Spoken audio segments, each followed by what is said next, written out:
Um, I'm struck by when An Taoiseach said that it is important for Northern Ireland to have effective government. I mean, I think that's a requirement for everyone. But when we realise that much of the New Decade New Agreement is uncosted, much of the Northern Ireland Affairs Committee in Westminster recently heard that the $2 billion pledged already will actually be insufficient to meet the commitments in New Decade New Approach, it raises questions as to how effective the agreement will be.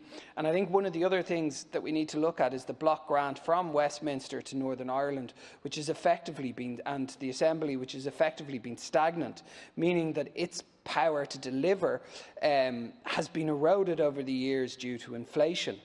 So really, with an uncosted agreement, with vague commitments that aren't being followed through on, and with only 13 months left roughly in the Assembly, I think a question that many are asking is how much will actually be achieved.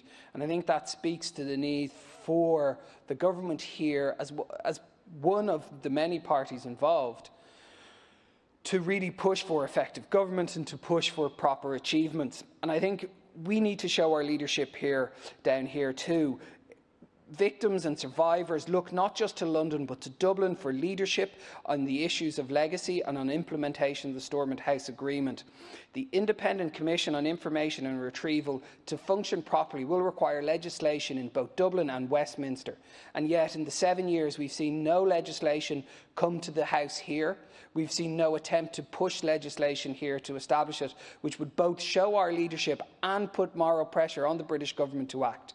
So really, I think we need to not just be looking to London, but looking to Dublin here and what we can do here to implement these. Thank you.